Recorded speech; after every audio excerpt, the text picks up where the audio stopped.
Is it understood what happened, Rabbi? Is it understood what happened? Is it understood what happened? No. I mean, bits and pieces are coming out, but there's going to be a whole investigation. But most likely, Israeli soldiers thought they were dangerous, so they shot them. Because they're surrounded by terrorists all the time. It's a terrible situation.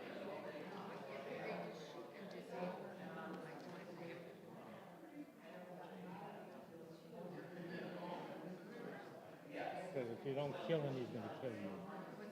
If you don't kill him, he's going to kill you. Yeah, shoot him in the neck. But I believe Hamas knew what they were doing. We'll find out. It's terrible.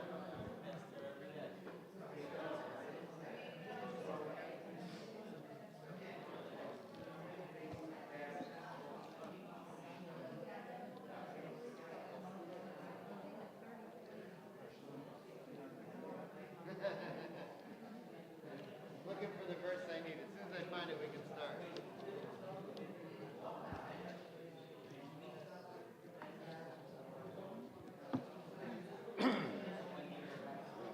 Here we go. Okay. All right. Here we go. Shabbat Shalom, everyone. Shabbat Shalom. Before we begin,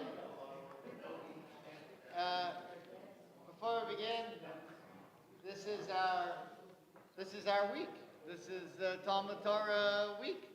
So, Mazel Tov once again to Bobby and to Norman, our two winners for this year.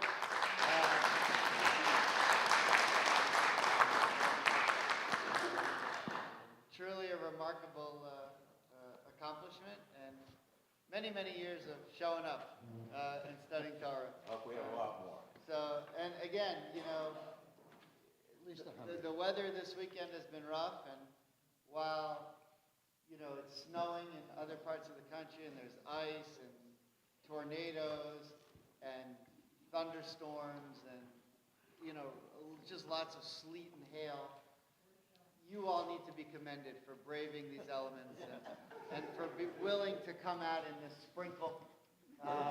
It dipped into the high 60s, and even still, you were able to find a sweater and to come out. And I really want to commend you for that. So, because a lot of people looked outside and saw the weather and said, "I could never do it. I could never do it." All right. When you look out that window, you think it's really worse. Yeah. All right, here we go. Hey, Shamru b'nei Yisrael, et ha-Shabbat, la'asot et ha-Shabbat le'dorotam b'rit olam, v'shamru b'nei Yisrael, et ha-Shabbat, la'asot et ha-Shabbat le'dorotam b'rit olam.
Okay, and the blessing for Torah study.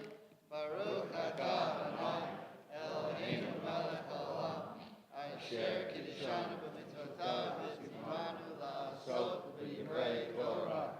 Amen. Amen. Amen. Yes, here. Sure.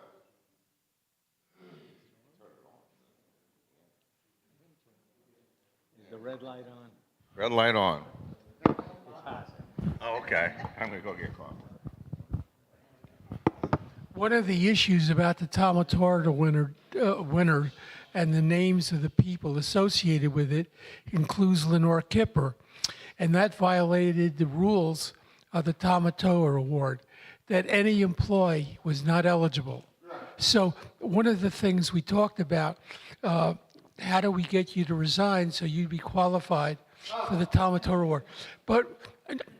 But with some good thought, with some good thought, we came up with a way and truly were able to honor Lenore. So that answers why she is there. It was done consciously with a lot of thought, a lot of discussion, all of it positive, and it truly, her name truly needs to be associated with it. Mazel tov.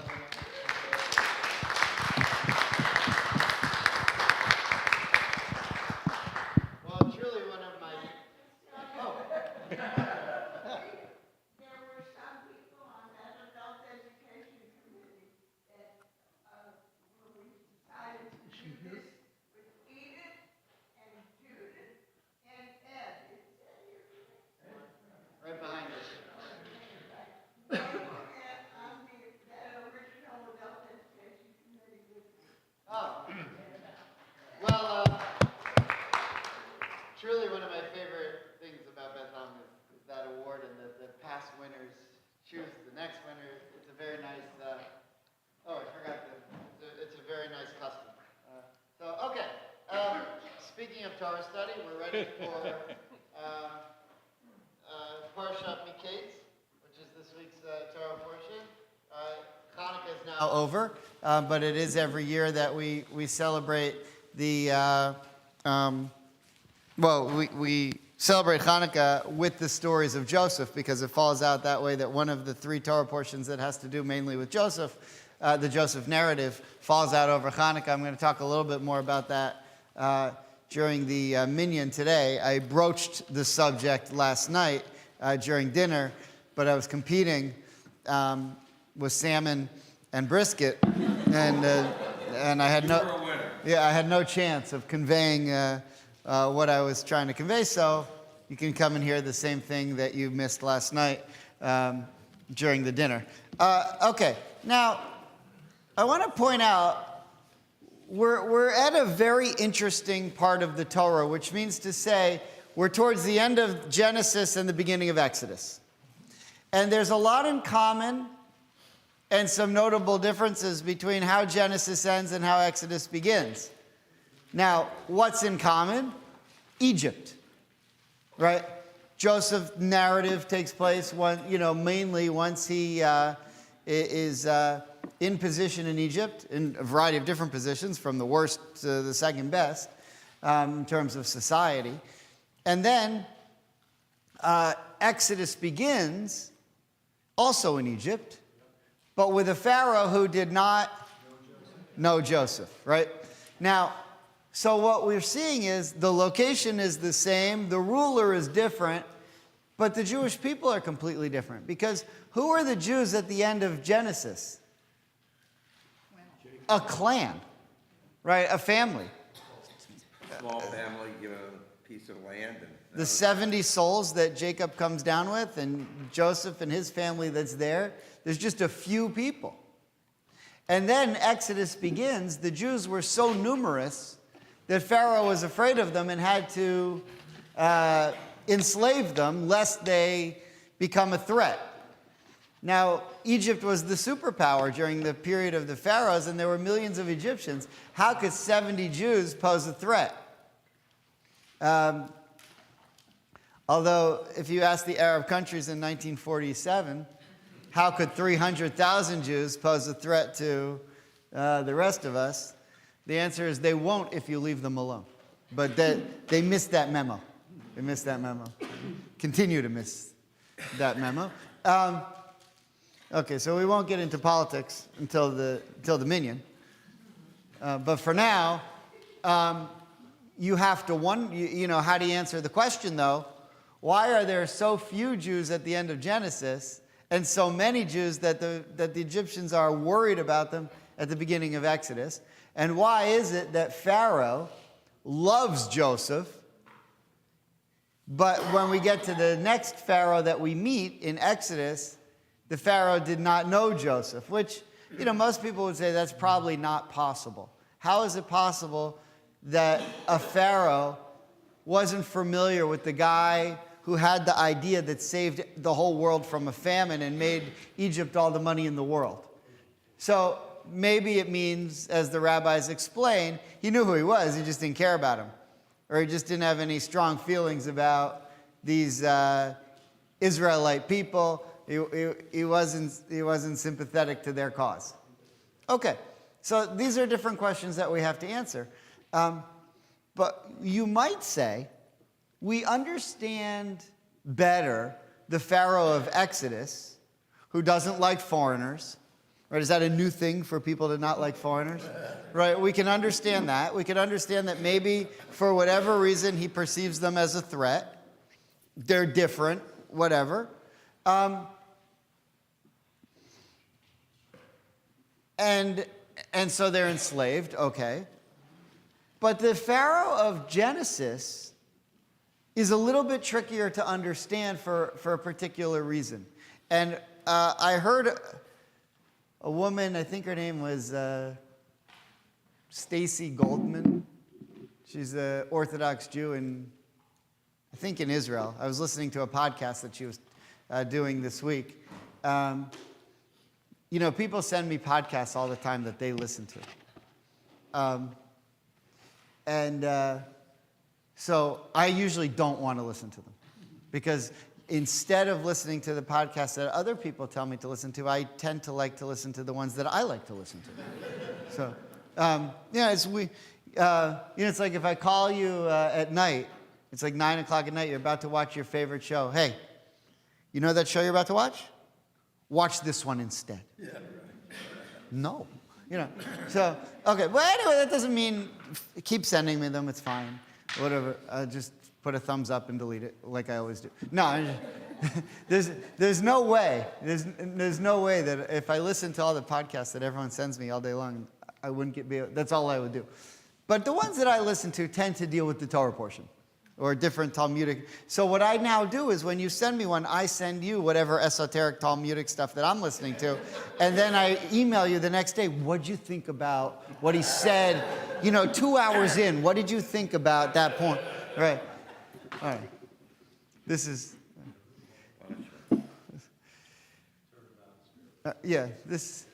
I don't know if I needed to say this out loud, but this is for some of these jokes are more for my benefit than for yours. All right. But I was listening to this woman, Stacy, I think her name is Stacy Goldman or something like that, and she made a very interesting point, which is that we see a God consciousness amongst the Egyptians in Genesis that you don't see in Exodus. And there are two examples. Now, one example I want to show you at the end of last week's Torah portion, Vayeshev, and then another example in this week's Torah portion in Genesis. And then after you see this, you might be able to answer the question better, why did the Pharaoh of Genesis respond so much better to Joseph than the Pharaoh of Exodus responded to the Jews of his day? Clear so far? Okay. All right, so if you'll just look with me at the end of last week's Torah portion, Vayeshev.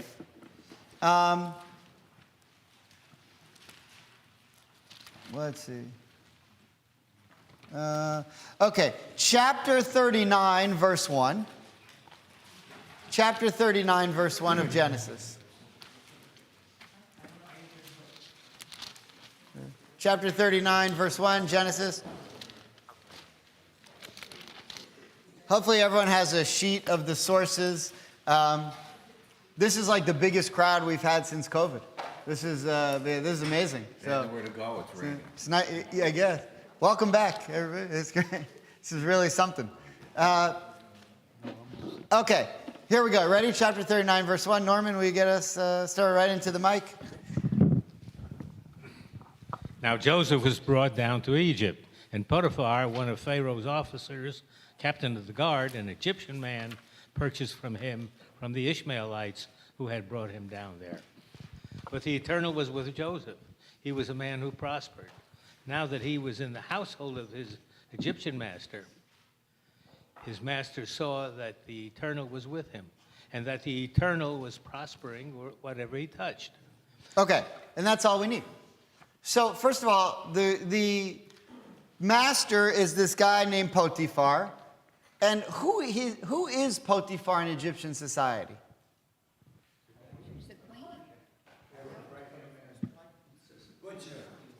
Okay, so he's Sar HaTabachim, right? And he's the chamberlain of butchers.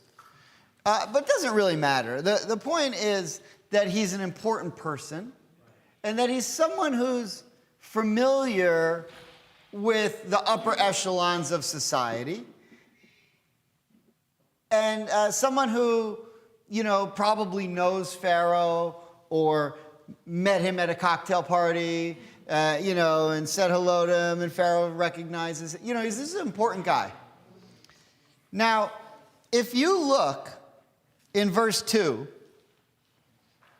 it says in Hebrew, Vayihi Hashem et Yosef. And so what I mean by that is, and it was, if you look at the Hebrew, the name of God that's used is what we call the Tetragrammaton, the 4-letter name of God. And that God, which you would call the J source, if you're into that documentary hypothesis stuff, that God is with Joseph, and that he was successful while he was in his master's house in Egypt. And then in verse 3, his master saw that 4-letter name for God, meaning the very specific name of the Jewish God, or Israelite God, whatever you want to call it, was with him. So what do we understand from Potiphar, from these 2 verses, with regard to God consciousness and what is God? Now, you could say, sure, he's a polytheist. I mean, everyone in Egypt, the idea of monotheist didn't really exist in Egypt. Egypt's the den of idolatry. But he seems to be aware of the Jewish God. How? From who? All the other Jews in the area? Right. What other Jews in the area? There are none. Wasn't there a history of in the past, though? History of Jews when they came down in the northern? who? Didn't Abraham get them? Ah, okay. Very good. So maybe he's familiar. I mean, it's a bit of a stretch, because it was a while ago, and Abraham was only there for one night. Right? It didn't work. And Pharaoh said, So maybe there was like a movie about it. And they said, one night at Pharaoh's or something. And Potiphar saw the movie and he said, well, but Joseph's just starting out. And there's no conversation between Joseph and Potiphar when Joseph says something like, okay, I'm Jewish. I mean, I understand the term Jewish wasn't there yet. I'm Israelite, whatever. Here's the things we believe. We don't eat pork.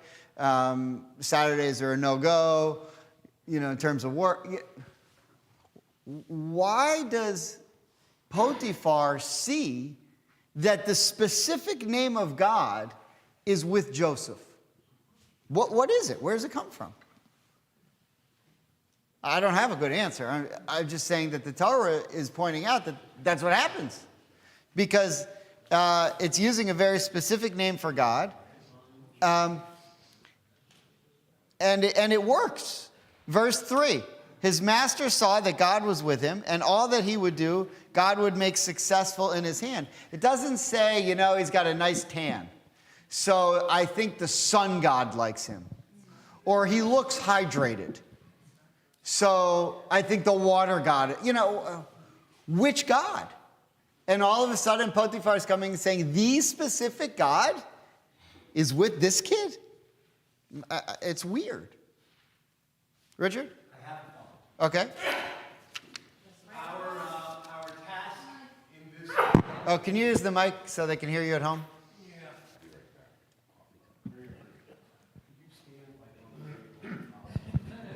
On one leg.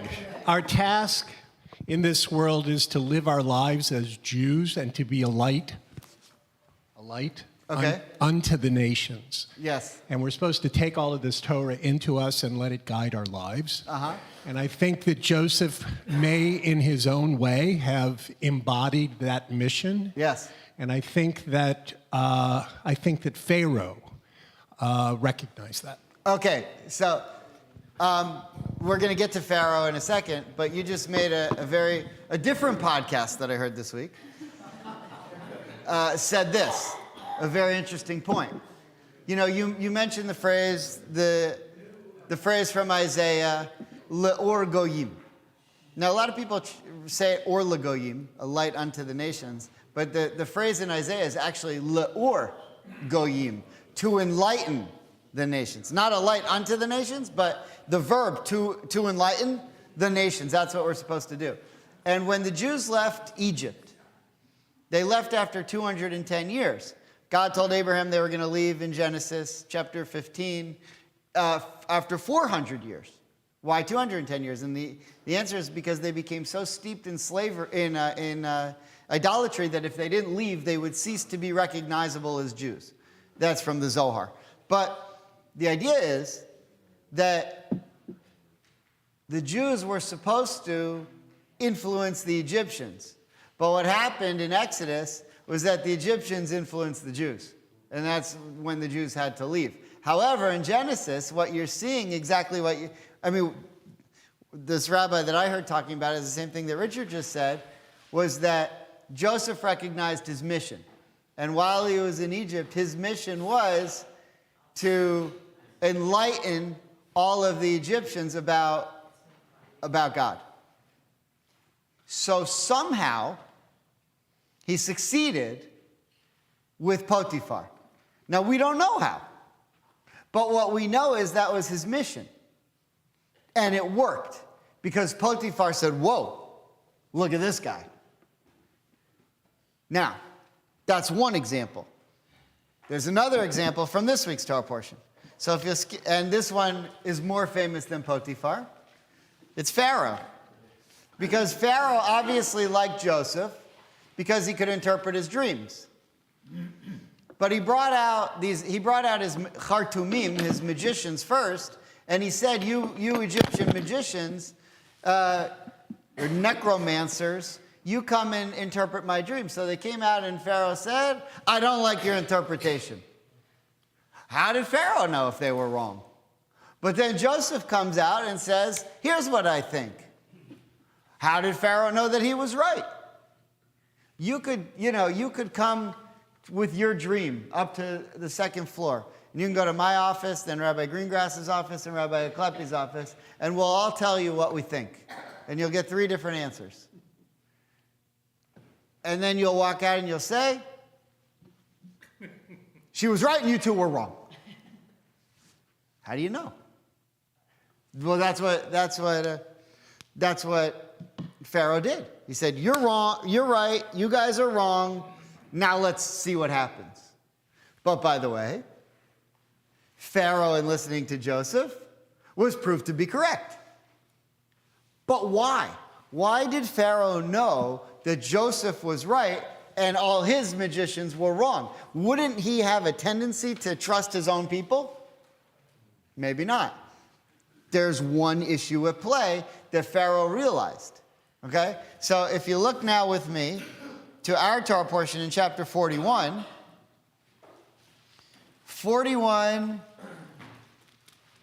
37. Chapter 41, verse 37. 266. Bless you. 266 in what? Plow. 456 in Saperstein, if you happen to have. Okay.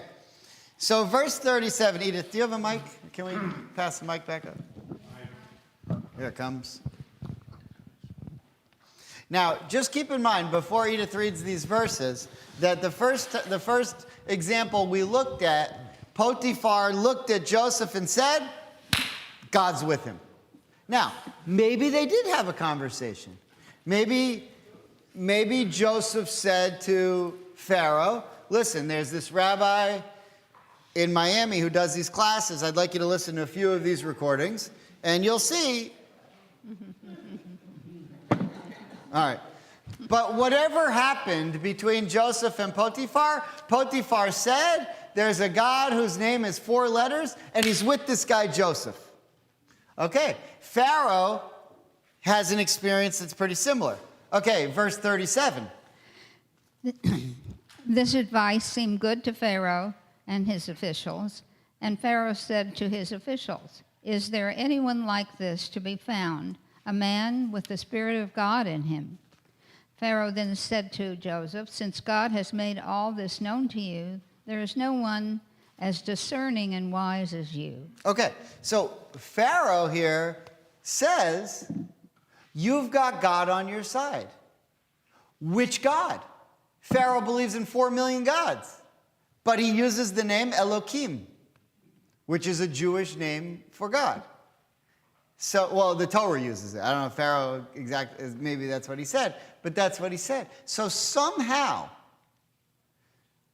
the Egyptians, at least Potiphar and Pharaoh, who are at the top of society, are familiar with this Jewish monotheistic, religion, and they put a lot of stock in it. In fact, they put all their stock in it, and they see that it works. And when Moses comes to Pharaoh in Exodus and says, I've got the same God, and you're going to see he can do lots of stuff, that Pharaoh says, not interested. I could take him on, no problem. So something happens between the God consciousness of the Egyptians between the end of Genesis and the beginning of Exodus. That's all we're saying so far. Clear so far? Stuart? In that same vein, saying that and acknowledging that the divine or that God, his God, was with Joseph, but even acknowledging the existence of that God and the superiority or at least the power of that God should have been challenging to that individual. Right. And so, certainly it sets up a situation where over time, the success of that particular God could be very challenging and antagonizing. Yeah. So that by the time we get 250 or 400 years later, one could see at some point there would be a break with that, but in an antagonistic break. Very good. Whereas this particular person really accepted it as advice and accepted its existence. Yeah, so, 100%. And what we're looking at now is the reaction of Egyptians to the Jewish God. First, you have Potiphar. Wow, this is great. Then you have Pharaoh. We should listen to this guy. He's got God. Pharaoh in Exodus, I'm not interested at all.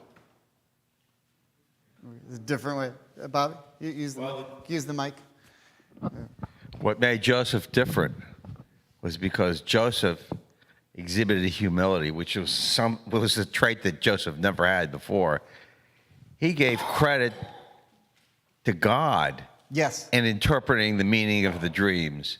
So Joseph and his people were immediately linked to the God of the Hebrews. And to this Pharaoh and to the pharaohs that immediately followed, Jews were something, or the Hebrews were something special because of their relationship with this God. Right. History begins to fade the farther away it is. Right. So here's what I'd say about that, because 100%. Joseph tells his brothers also that the dreams that I had are God told me, but the dreams are that you're all going to bow down to me. And the reason Jacob gets mad at Joseph is he said, couldn't you have changed it up a little? Couldn't you have made, couldn't you have made it a little bit less, couldn't you have told over the story a little bit more? And so now the dream that has to do with Pharaoh, with 7 corns eating and everything, has nothing to do with, if the dream was, hey, listen, Pharaoh, I had this dream. You know what it means? It means you're going to bow down to me for 7 years. It might not have gone so well. But he became a little more diplomatic, and that's why he was rebuked, according to Rashi, by Jacob when he left, was that he told the stories in a way that antagonized everybody else.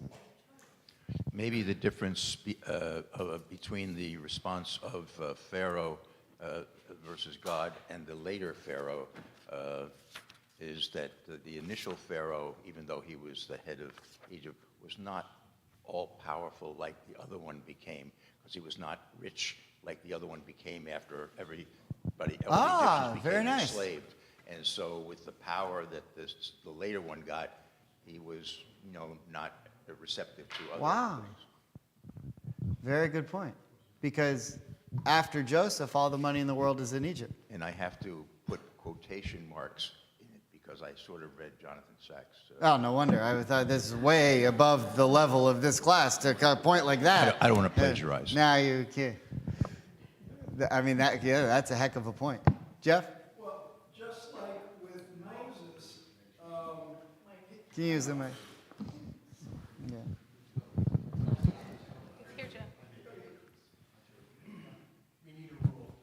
sorry. Just like with exercise. with Moses, with his brothers, Joseph was just giving the facts, but was not humble. As he went through all the things that he went through with going to slavery, he learned that about humility. And God is with the people that are humble, like Moses. You can see God more in them than you do with people that are wealthy and Very prosperous. nice. Very nice. Okay, let's go on. Sorry, one more point. Can you pass the mic back there? I get a referral. Okay. All right, you're next.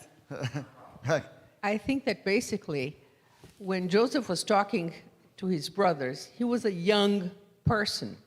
By the time he has gotten to Pharaoh, he has had life experience. Also the fact that why did Pharaoh pay attention to him? Because whatever Joseph touched turned to gold, which is impressive even for the Egyptians. Yeah. If God was with him, then this God must be different than all our pantheon of gods. Yeah. And makes this person successful. And you know who recognized the same thing? Laban. That's why I didn't want Jacob to leave, because he was making a fortune. So, okay, last comment, because I prepared some things.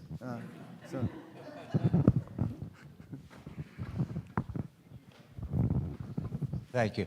A couple of things. First of all, Joseph was a proven entity because the winemaker that was serving Pharaoh had been in prison with him. The baker was told one thing, the wine man was told another. And it came true. Both of them came true. Right. So he had a proven record. Good And point. the guy telling Pharaoh said, hey, he knows what he's talking about. He interprets dreams.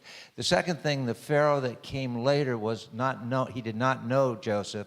And from all the understanding I have is he was probably a foreigner who had taken over Egypt, and this is 200 to 400 years later, and he did not know of Joseph, and he didn't accept it. So. Right. Well, I mean, that's what the Torah says, right? Who did not know Joseph. I mean, Rashi has a little bit of a different interpretation, but that's right. Right.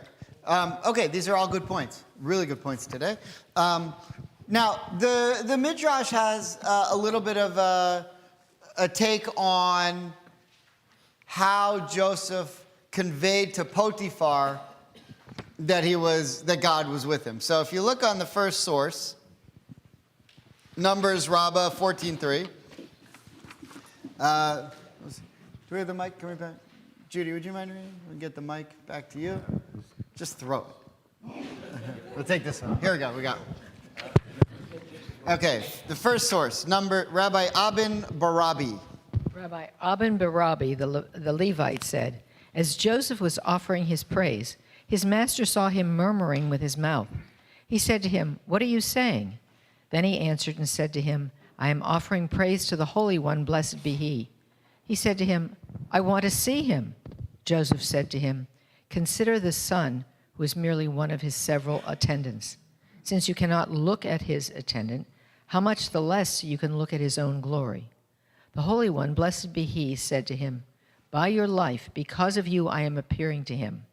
Thus it is stated in Genesis 39:3, when his master saw that the Lord was with him. Right, so Joseph was he was like, you're around some Jews, they say Baruch Hashem like 47 times in a 2-minute conversation, right? That was Joseph. He was always saying God's name.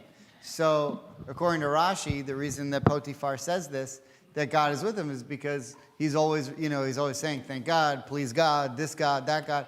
And he's probably using whatever name he's using. So Potiphar says, okay, that's the God. Now I know the God. So he says to him, I want to see your God. So he said, well, look at the sun. He said, I can't look at the sun. It's too powerful. He said, well, the sun's just like an attendant of God. How do you think you're going to look at God if you can't even look at, something that works for God? So that's, a little bit of the give and take between Potiphar and Joseph of how Potiphar comes to know. So it's not astounding that Potiphar is familiar with Joseph's God, because Joseph talks about it a lot. What is astounding is that he puts so much stock in it, and he's willing to say, when in the Torah, in the Tanakh, when the first temple is destroyed, the prophets give a reason.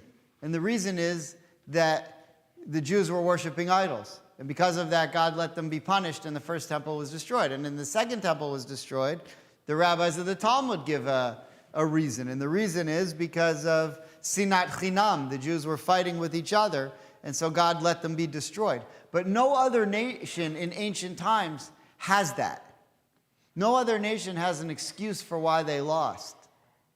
Their reason for losing any war was always the God of the other nation was stronger than our God.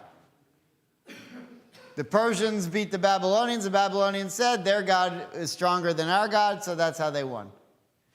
But the Jews were the only monotheistic nation, so they couldn't say that. So they had to ask the question, well, how can we lose? We're the only ones that have a God. Their gods aren't even real.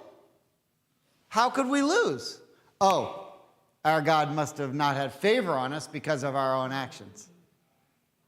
So Potiphar could look at Joseph and say, okay, yeah, we have our gods, but you have your God. And your God seems to like you. And he's, maybe I can use that to my advantage. Laban did the same thing, right? Remember, when Rachel left, she stole Laban's idols because she wanted to wean him off idolatry. So here's this guy who's an idolater, who Rachel's trying to wean him off the idolatry. All the while, that idolater is saying, I got to keep Jacob because I like his God. So, this was what the Egyptians called inclusiveness. Right? Right? They were very DEI-centric in Egypt. But then there became a new pharaoh in Exodus. He declared the free state of Egypt, and the inclusiveness went out the window. Right, it's a Florida joke. Too soon. Okay. All right. Now, just one more tanchuma. But no, I mean, you see the point, though. I hope. The point is that the first pharaoh said, yeah, we're interested in all these other gods. But the second pharaoh said, well, wait a minute. I'm interested in your God when you were a clan, but now that you're, a mass of people, there's a real chance that your God is stronger than my God. And so I need to enslave you so that you don't think that. But then ultimately what's weird is Pharaoh comes to meet that God face to face, right, with the plagues, and tries to take him on 10 times. Well, at least 9 times. After the 10th time, he said, all right. Yeah. Okay. Yeah. Okay, so Ken, would you mind reading the second midrash here? Tanchuma means a collection of midrash. Okay. When someone is poor, he trusts in the Holy One, blessed be he. Oh, it's ironic that you got this. This is where Rabbi Sachs came up with the idea. Okay. But when he becomes wealthy, he trusts in his wealth and has no fear of God. However, when Joseph was a slave, he feared the Lord. When his mistress enticed him with words, he said to her, in Genesis 39:9, "Then how shall I do this great evil and sin against God?" Also, when he became king, he added to his fear of the Holy One, blessed be he, as stated in Genesis 42:18. And Joseph said to them, on the 3rd day, "Do this and live, for I fear God." Right. Okay, which is kind of the point that you were making before. Here we are, we're all thinking, Rabbi Sachs, what a genius. We just took it from the middle. Yeah. No. He didn't put it in quotation marks.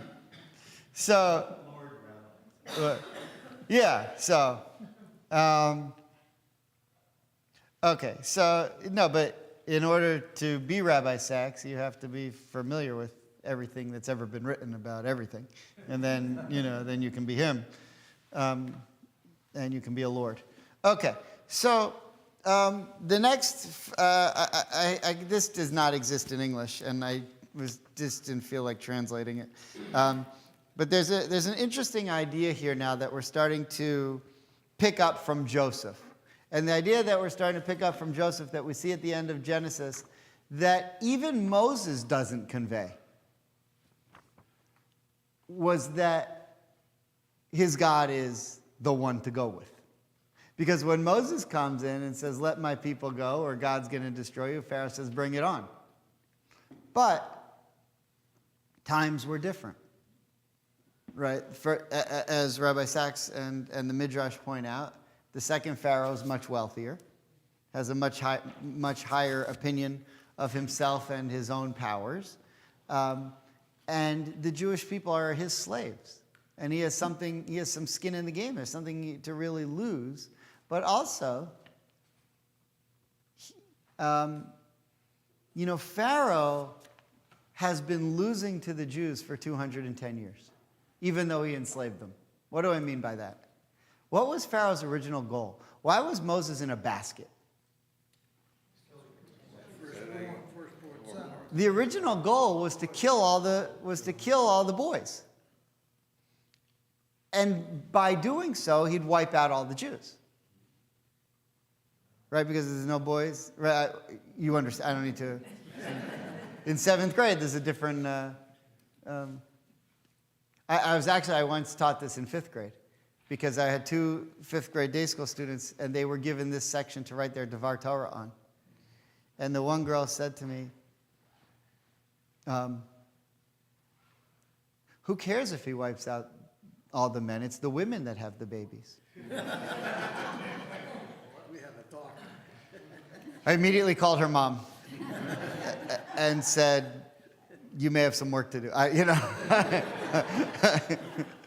It was really sweet. But Pharaoh wanted to wipe out all the Jews. He never did. In fact, the more he tried to wipe them out, the more they increased. And so his response to that was to enslave them. Right. Okay, so here's what the Toldot Yitzchak. This is a much older commentary. Hatshuva she Yosef richem alehem. The answer that Joseph took pity on them or sympathized with them.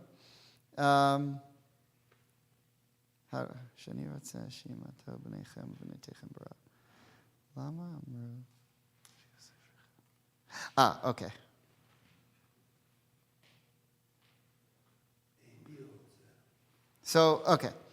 So Genesis chapter 42, this is a commentary on when Joseph sees his brothers and he recognizes them, and they don't recognize him. And he takes great pity on them. Because he throws them in, when he puts them in the jail, it's not a terrible place. But when you think back of the pit that they threw him into, it was a terrible place. It was very, very deep, and it was filled with snakes and scorpions. Now, a miracle happened, and the snakes and scorpions left him alone and didn't harm him. But that was God's doing, not theirs. And then they sold him into slavery, and then they forgot about him. And now, he could take tremendous revenge on them. He could do whatever he wants to them, and he doesn't. So this commentary makes a very interesting point about the way that he takes care of them, or at least has pity on them. And so I'm going to start at the end of the first line. So Amru, the brothers, they said, Im zeh she'eno ivri merachem al ivrim kmonu. So here's this guy. They think he's not Jewish, right? They think that he's, an Egyptian. So they said, here's this guy who's not Jewish, and he's taking, they use the word Hebrews. Here's this guy who's not a Hebrew, and he's taking pity on Hebrews like us, and on our children, and on our wives. Uvelo shebikashnu mimenu. And we haven't even asked for anything. Kal v'chomer, how much more so, haya ra'ui shehayinu merachim al achenu. How much more so when we had the chance to take pity on our brother, we should have done it. Behit chanenu elenu, when he was like crying out to us. Ashamim anachnu al achenu, but we're guilty on what we've done to our brother. Va'od, and furthermore, lefisha amar et Elokim ani yireh. And furthermore, he said, I am someone who fears God. Ala zarim, to foreigners. Va'anu lo hayalanu yirat Elokim al achenu. And here we did not have fear of God on our brothers. So what Joseph actually says to his brothers is, I'm going to be nice to you. Why? Because I fear God. So the brothers are saying, well, wait a minute. Here's this guy who's not even Jewish telling us that he fears our God. And he's not even Jewish. And because of that, he's being nice to us. And when we had the chance to be nice to our brother, see, the brothers never got over this. Right? You remember the brothers say, when all this terrible stuff happens to them, they said, this trouble has come on us because of what we've done to our brother. They never got over it. And now according to the Toldot Yitzchak, what the brothers are saying to themselves is, here's this guy who's not even Jewish, who because he fears God, he's having pity on us. How much more so we, who that is our God, had a chance to have pity on our own brother who does fear God, and we didn't do it. It's an interesting commentary. Okay. Okay. Now, I want the Torah Tamima, which was a rabbi who lived actually in the 1900s. Was also a banker, but he was as well a great rabbi, and he lived in Europe, and he came to America for a while and was doing banking, and then went back and was killed in the Holocaust. But he wrote an amazing commentary on the Torah, in which basically what he does is he tells you, here's where this verse is in the Talmud or the Midrash, and then gives you some commentary on it. It's very interesting. So in the book of Exodus, there's a section where Moses is talking to each of the tribes and is telling them kind of what their lot in life is going to be based on who they come from. So, he's saying, you come from the tribe of, Levi, and so Levi did this, that, and the other thing when he was alive, so here's what you're going to do. And you know who famously descends from Joseph? Joshua. Now, who's Joshua? the one who takes over from Moses, leads the Jews into the land of Israel. So one of the things that Moses says to Joshua is, you're going to be the one, not only to lead the Jews, but we have into Israel, but we have a bigger problem right now. Our bigger problem is, after we cross the Red Sea, there's this nation called Amalek. And what does the Torah say about Amalek? Something very interesting. I didn't bring the verse, but we could look it up. It says, Amalek doesn't fear God. Right. Now, what do we know about Joseph? Joseph tells his brothers, I'm not going to treat you too harshly because I fear God. Now, fear is an interesting word. The word in Hebrew is yirah. Now, it can also mean awe. So we say one of the nicknames for the high holy days is the Yamim Noraim. Noraim and yirah, it's the same root, Yud Resh Aleph, which means to fear, but it also means to be in awe of. That's why we sometimes call the high holy days the days of awe. Not because you're yawning and you're falling asleep because it's so long, but because you're full of yira, which means you're in awe of God or fear of God, however you want to translate it. But however you translate yira, that's what Joseph says he has for God. So now, if you understand that the way that Moses apportioned the different responsibilities to the tribes was based on their namesake, who they come from, look what Moses says to Joshua. So why to Joshua? This is the Torah Tamima. Why to Joshua means, why is it that Joshua is going to be the one who's going to lead the battle against Amalek? I mean, at that point, it could have been anybody. So, Moses said to Joshua, your ancestors said, I fear God, and here it is written. So, your ancestor Joseph was the one who said, I fear God. And I'm looking for someone now who fears God. Why? Because the people we're going up against are the Amalekites. And they're the ones who say, I don't fear God. So the antidote to go against them is to fear. Okay. So, and here it is written, and Amalek did not fear God. So, and that's a quote from the Torah. What was so significant about Amalek not fearing God? So what the Torah Tamima is asking is, big deal. Why would any other nations fear our God? You think the Hittites or the Perizzites, who have no relation to Shimon Peres, but the Perizzites or the Hivites or the Jebusites, you think they fear God? They have their own gods. So what big deal if the Amalekites don't say that? They have their own gods. Okay, so wouldn't this be the case with all other nations? That's what the Torah Tamima asks, and he answers. Okay, and then he asks one more question, actually. Don't we only know of Joseph's fear of God because of his own words? And the other brothers didn't fear God because they don't say it explicitly?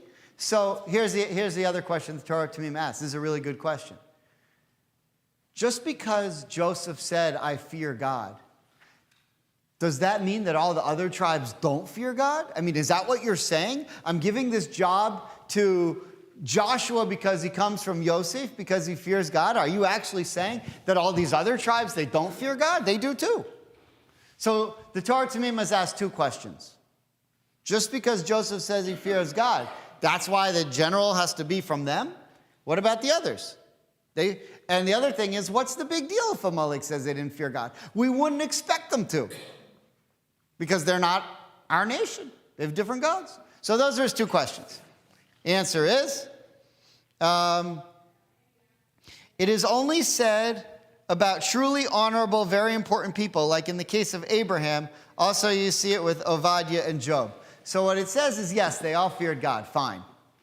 But the fact that the Torah specifically goes out of its way to tell us that Joseph fears God, which it only does for very, very few people, and the Torah lists 3 others, and they had very specific circumstances, it means that Joseph was really great at it.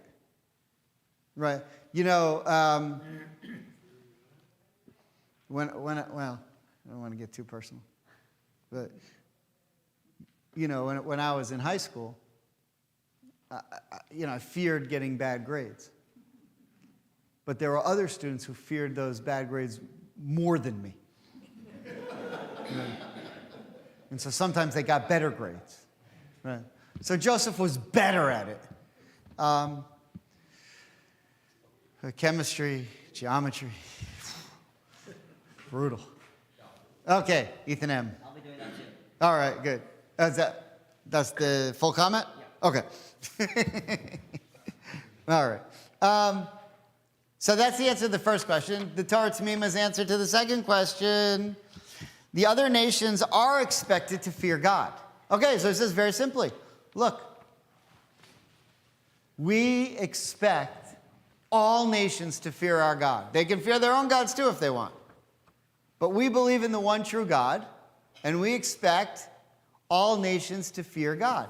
That's why it's our job, le'or goyim, to enlighten the nations about who the one God is. And who was great at that? Joseph. Everyone he came into contact with said, wow, your God's really something. So, he had that clever thing with the sun. Don't look at this. If you think you can look at the sun, you can't. So how are you going to look at God, who's even brighter than the sun? He had clever things like that. But that's how you can convince people. Okay, so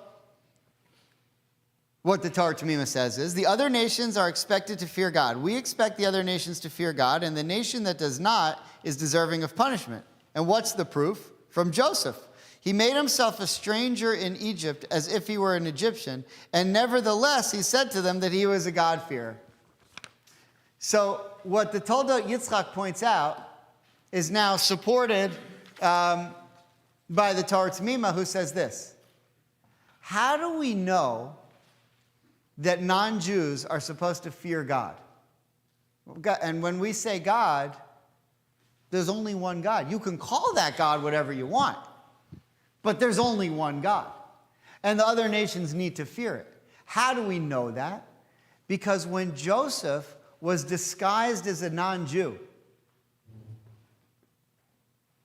he taught that. He said, I fear Elohim. I fear that one God. Now, what's kind of weird, though? The brothers think that he's an Egyptian, and they don't know he's Jewish. But you know who did know that he was Jewish? Literally every single other person in all of Egypt. You think someone might have said to them, you're Jews? So's our number 2. No, nobody mentioned that to them. And if they did, then they would have known it was his brother, because, they would have said, it's like if you tell me you know a Jew from Wilkes-Barre in Miami, I'm going to know who it is. Right? There's only like 2 of us. So if you're going to say, yeah, we got a Jew too. He's number 2. His name's Safna Paneach. I don't know, he calls himself Joseph or something. The brothers might have said, yeah, we're familiar with him. Nobody mentioned that to them, which is kind of weird. Richard? Ethan, could you pass that? You just mentioned Safna Paneah. Okay. Yeah. That's the name that Pharaoh gave to Joseph. Correct. Okay. I was intrigued. I spent some time this week. It's very cool.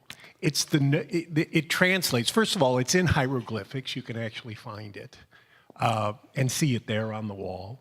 But it translates to the revealer of all important things. Uh-huh. And I loved it.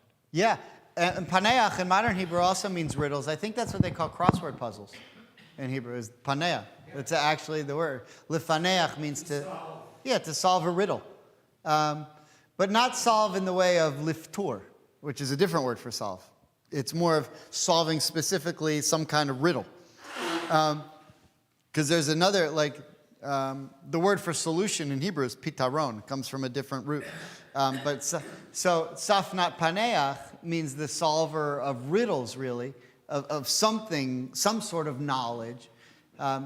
His friends called him CP, though. His friends called him for short. That was his nickname. But when the Egyptians, especially part of, I don't know why. I'll just speak loudly. They won't hear you at home, and it'll annoy us. The Egyptians, when they acknowledged the power of Joseph's God, did it in a polytheistic paradigm. Okay. This is the most powerful God who has a relationship with Joseph of the many gods. Yeah. This is not a polytheistic, this is not a monotheistic evolution. Right. Okay, so everything that I'm trying to say, and I'm going to wrap up with a couple. We still have a couple more sources, but I think they're very interesting. The difference between Joseph, or let me say it this way: what made Joseph unique, and what made him so successful in Egypt, was not that he had tremendous agricultural skill. I mean, he might have had that too. But what he had was an ability to understand what God was teaching and solve these riddles, the intellect to be able to deal with it, but also a fear of God. But not only a fear of God, he had a fear of God that he was able to convey. And the people who came around him said, wow. Potiphar said, wow, that thing with the son and whatever. I mean, that's how the Midrash explains it. Who knows what Joseph actually said to Potiphar. But whatever he did convinced Potiphar that, wow, you have a God and that makes sense to me and I see that it works for you. And I can get it to work for me. And Pharaoh says the same thing. And this is a fear of God that if you explain it to the Egyptians in the right way, the Egyptians can learn. And that shows that we Jews can be, Joseph's the example of how to be a light unto the nations. That we can do it if you do it the right way. You know who wasn't able to do it? Moses. Because Moses comes and says, I represent God, and he's going to kill you all, or he's going to bring frogs at least, and they're gross, and the blood, and the boils, and all that. And he doesn't convince Pharaoh. But Joseph did. I mean, it's a different Pharaoh. Joseph was able to convince Pharaoh. Now, the other Pharaoh is more stubborn. God's always hardening his heart. There are a lot of other issues there. But this fear of God is something very interesting. And even though we see it dissipate at the highest level, meaning in the next Pharaoh, that fear of God sticks around in Egypt and ultimately saves the Jewish people. I'm going to show you something amazing now. How do we necessarily know that fear of God that Joseph brought into Egypt is what ultimately saved the Jewish people from being wiped out in Egypt? Because Pharaoh's goal was to kill all of the firstborn. But look at Exodus 1:17 on the sheet. This is just lifted from the Torah. The midwives. Who were the midwives? They're Egyptian. Now, I know Rashi says they're Yocheved and Miriam, but that's a much later midrash. And the Torah says that the midwives are Egyptian.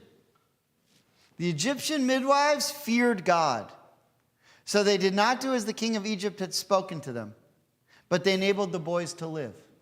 And so if those Egyptian midwives would have listened to God, they would have killed all the boys, and Pharaoh's dream of wiping out all the Jews would have come out. But somehow in Egypt, there existed at that time this fear of that one Jewish God. And these midwives bought into that, which is amazing. And it's what saved us. We wouldn't be here right now if they were successful. How do we know that there are some other Egyptians who also feared God? Look at Exodus chapter 9, verse 19 to 21. When God brought the hail. Remember the plague of hail? Barad. Look what it says. And now, this is Exodus from chapter 9. Send in your livestock and all that you have in the field. Any man or beast that is found in the field and not brought in the house of the hail shall fall on them, and they will die. So now the Torah is going to say there were two kinds of Egyptians. There were the kinds of Egyptians who believed in God and feared him, and there were the kind of Egyptians who didn't. How do we know that? Look at verse 20. He who feared the word of the Lord of Pharaoh's servants drove his servants and his livestock into the houses, and they were protected, and the hail didn't harm them. But he who did not pay attention to the word of the Lord left his servants and his livestock in the field. And if you look at verse 20, it says, who feared the word of the Lord. So there were those people in Egypt who did fear God, and there were those people in Egypt who did not fear God. And one of the things that we see, and probably the reason that the Jews were enslaved, is that Joseph understood that our goal is to spend our time in Egypt or wherever we are in the diaspora influencing the people that are around us. But the Jews, as they started to proliferate in Egypt, instead of doing what Joseph wanted to do, to influence the people around them to God, the Jews in Egypt, once they started to proliferate, not only did they not influence the Egyptians with their God, they spent their time being influenced by the Egyptians with their gods. And the Jews started to worship idols. And that's why they leave after 210 years instead of after 400 years, because they've become so steeped in idolatry. And by the time they leave Egypt, they're nearly not even recognizable as Jews anymore, because they've been weaned off of their Judaism for so long since the time of Joseph, which is a very interesting idea. So now, just one final point to make to wrap up. In everything that we do as Jews, we're supposed to be in awe or in fear of God. So what does that mean? Does that mean you need to walk around just all day long? No. What did the fear of God help Joseph do? Potiphar, this woman, comes to seduce him. Joseph, hey, I'm single. Not a lot of, eligible Jewish women here in Egypt. Yeah. Try 0. Although there's one, Osnat, who he later marries, who she is. That was a different class. We did that class a couple of years ago. But why does Joseph resist the seduction of Potiphar's wife? Because he fears God. If you fear God, it keeps you away from sin. By the way, that's the reason we wear kippot. The kippah, which really is a phenomenon that didn't become widespread until the Shulchan Aruch about 400 years ago. In fact, there are plenty of places where Jews were not wearing kippot because pagans were wearing head coverings and Jews weren't supposed to. That's in the Talmud. But the ultimate reason for the kippah was to remind you to be in fear of God. But as someone who wears a kippah, I can tell you that once I put it on in the morning, you can't see it.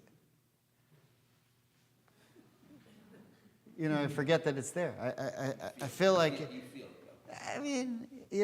maybe now that I have less hair I do, but I feel like it's the stupidest custom, because here's this thing that's supposed to remind me not to sin, and I don't see it all day long.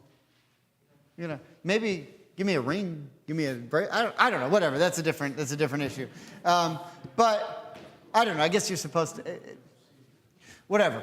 The idea is that if you fear God, it's going to keep you away from sin. And if it keeps you away from sin, then you'll have God's blessings, what is what Joseph gets every time he fears God. He ends up getting blessed and things work out for him. So there's a soldier in Gaza now who wrote a letter home. This is what he wrote. His name is Ofer Winter. And he wrote this, and it became published in one of the Israeli newspapers. He wrote, "The Lord God of Israel, make our path on which we go successful, as we are poised to fight for your people Israel against an enemy that abuses your name. In the name of the fighters of the IDF, and in particular the brigade and the commanders, may the verse be fulfilled for us, that the Lord your God goes with you to fight with you, with your enemies to save you, and we will say, Amen. Together and only together we will win." And what it seems to me is that this soldier is saying, for a long time, we've tried to influence our neighbors that peace is the way. And for a long time, we've said it in the name of God because we pray for it 3 times a day. Shalom Rav, Sim Shalom. We pray for it because we fear God. That's why you pray, because you're in awe of God. There's no other reason to pray other than you're in awe of God.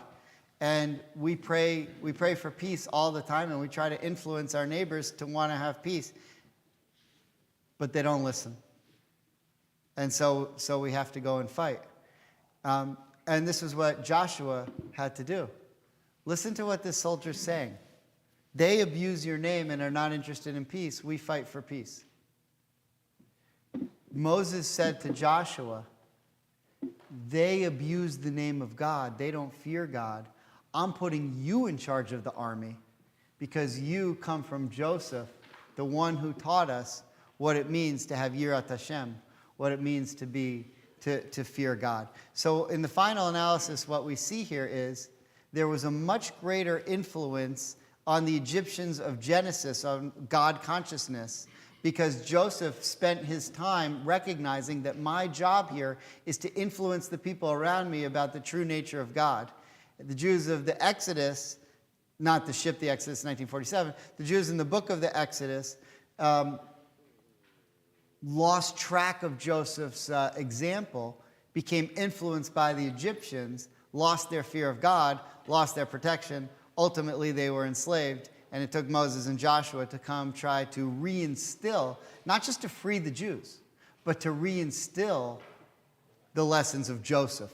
And that's ultimately what freed the Jews. Okay, Shabbat Shalom.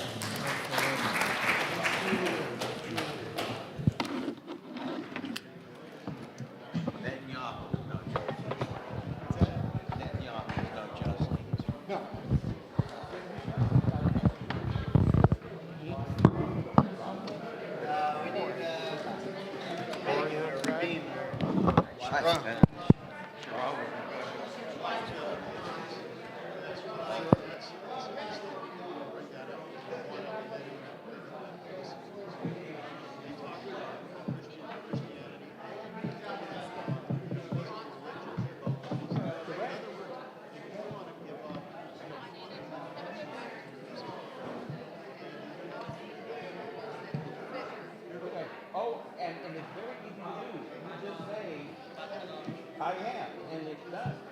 I mean, you don't even have to take a bath. You know? They're asking you a question.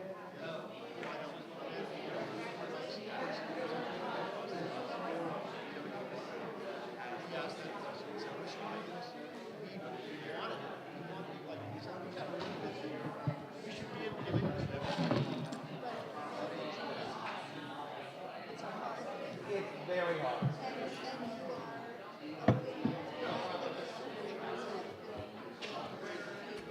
Correct.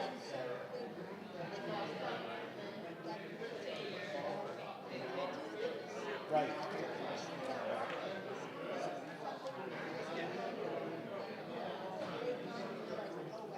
Right.